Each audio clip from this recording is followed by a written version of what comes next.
Hey there, everybody. Good morning. Pete Pardo here from Sea of Tranquility. Welcome to another edition of Classic Album War. Actually, Classic Live Album War, right? Because, we're doing that for the foreseeable future here, where we're going to look at two extraordinary live albums. Some might be double albums. Some might be single albums.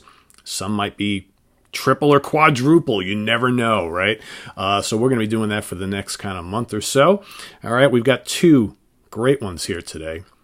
Okay, one by a Canadian trio, released this double album in 1976. The other, a four-piece, where most of the members come from the land of Ireland, released in 1978. Of course, we're talking about in one corner, Rush, All the World's a Stage. I'm sure many of us know it well.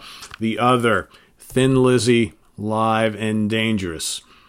All right, before I get started on this little classic live album war, I do want to throw in a little rant here today, inspired by an exchange that's going on right now on our Facebook page. So, I understand we've got a lot of people who go on the internet and all they like to do is throw around negative comments and give thumbs down to things they don't like. Maybe they don't like the two albums I'm talking about, or maybe they don't like my choice of the two albums or which one I like better, so they give a thumbs down because they can't help themselves. I get all that stuff. But if you're going to go onto our Facebook page and see in the two albums in question, you don't like either band, you don't like either album, you know what? Go find something else to do. All right? Because when someone, and I'm not going to name this person, you can go and read it. He's left it all there out in the open. If it's someone who comes here and frequents our Sea of Tranquility YouTube channel here, you probably should have kept silent, okay? Because I think releasing and putting in ridiculous statements like, all right, in the case of these two bands, that both are crap bands, okay? And then I asked, well, what do you mean by that? And his response is, Rush is an awful power pop band who for some inexplicable reason people think is prog. Derivative prog by numbers, maybe. Thin Lizzy, just an awful pub band. Singer who can't sing, rest in peace, and puerile cock rock lyrics. So I kind of questioned all that, and I threw, in how influential Thin Lizzy is with the twin guitar thing and the great melodies and all that kind of stuff. And I said, I questioned that he actually has either heard any of these bands, either of these bands or albums. And he says, yes, I've heard them all, otherwise I wouldn't comment. Thin Lizzy influenced bands with amazing twin guitars? You mean Wishbone Ash did, surely. Okay? And, it goes on from there. But my point is that obviously this person knows nothing about either of these albums, okay? Is there anybody out there who's going to tell me that this album or any of the albums that came before or right after this are power pop? I'll give you maybe Power Windows, okay? And a couple of those mid-late 80s albums have a lot of pop elements. Rush are not a power pop band, okay? Power pop like the Cars, power pop like the Raspberries or the Beatles.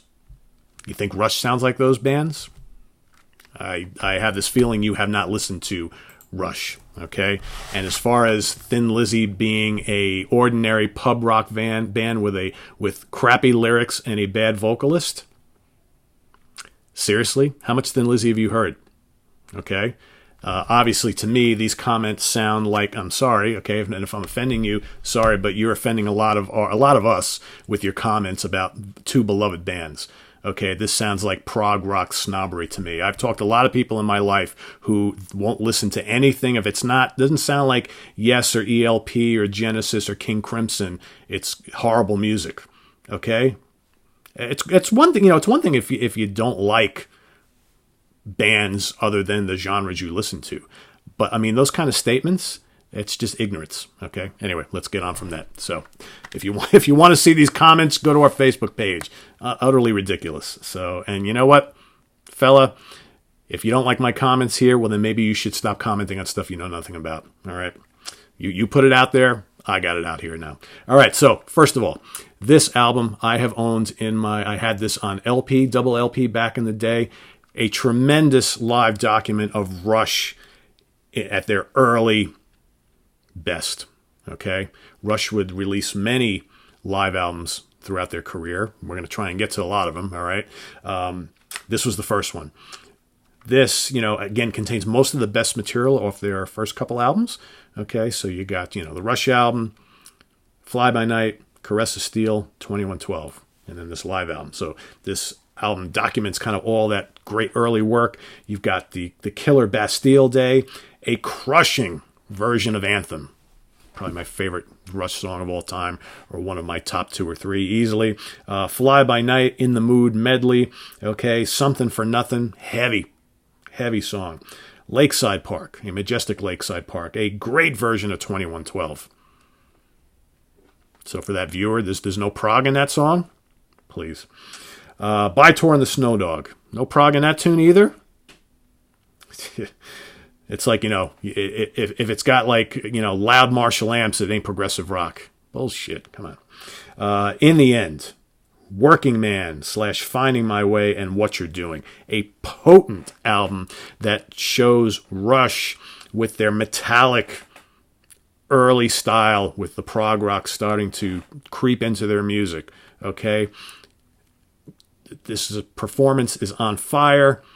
Neil, Alex, and Getty, all right? Just, man, I played this thing to death back in the day when it was first released, and I still love it to this day. On the other side of the ring, okay? Live and Dangerous by Thin Lizzy. We can talk all day about all the reports and rumors from various people who were involved about how much of this is not live, and they went and did all these overdubs, and they re-recorded this, re-recorded that, whatever. It's still a live album. Right? I mean, you can't tell me that at least 50 to 75% of this isn't live from what they recorded at these shows. It's good enough for me. It's still a freaking live album, people. All right? So the performances on here are exceptional. Okay? Again, a kind of snapshot of where Thin Lizzy were at this point in time, right? Stuff from the Jailbreak album and the Fighting album, and all these great albums. And you got title track from Jailbreak, kicking things off, a killer version of Emerald with a ridiculous solo from Brian Robertson. All right, Southbound, Rosalie. Rosalie's great on here. Okay, which goes right into Cowgirl's song. Dancing in the Moonlight, a Rampage and Massacre, a wonderful Still in Love with You. Great version of that song. Johnny the Fox meets Jimmy the Weed. Funky as all hell. Love that album too. A killer cowboy song. One of my favorites from this album. Of course, you got The Boys Are Back in Town. Don't Believe a Word. All right, another awesome bluesy track. Really, really good song. Warrior. Thin Lizzy at their Rampage and best. Are You Ready? I mean, the back end of this album just kicks ass. Warrior, Are You Ready? Suicide, Sha-la-la-la-la-la-la-la, Baby Drives Me Crazy, and of course, ending it all with The Rocker. Killer. Bad pub rock? Certainly not. You obviously have not heard this album if you're calling this a pub rock band with cock rock lyrics and a bad singer. I mean, Jesus. Sorry, guys, but those kind of statements just get me all fired up. It's one thing if you don't like Thin Lizzy or don't like Rush, but those are ignorant statements, okay? Ignorant statements. That'd be like me saying like, oh, yeah, yes, yeah, I don't see the point in their music. Long, bloated songs, musical passages that go nowhere. Terrible. Okay? That's an ignorant statement, right? Because it's anything but the truth. If you don't like progressive music, you don't like long songs with, soaring instrumental passages, you don't like a guy with high-pitched vocals, that's fine. But those are ignorant statements. So I think I blasted him enough for today. But like I said, if you're someone who's going to make statements like that, all right, you really should reconsider before you start typing. Because if you know anything about Sea of Tranquility, whether it be the webzine or the Facebook page or this YouTube channel, you know that we cater to and we have thousands, 8,000 plus strong viewers who love all the different genres that we discuss here. They love classic rock, classic hard rock, heavy metal, all forms of metal, or all forms of progressive rock, jazz fusion. We cater to a lot of different audiences here. Okay, who come to us for certain things. Some like it all. Some just like to come to listen about the prog stuff. Some are more interested in the metal. Some like the classic hard rock stuff. We do a little bit for everything. But if there's stuff on here that we cover that you don't care for because it's not your favorite genre, don't watch, don't read, don't listen. Wait for what you want to hear. okay? Because I have very little tolerance for people who come on, all right, who maybe they're those prog snob people, and, you know, when I'm talking about metal, they're like, oh, that's crap, oh, that's silly music. You know what? Shut up.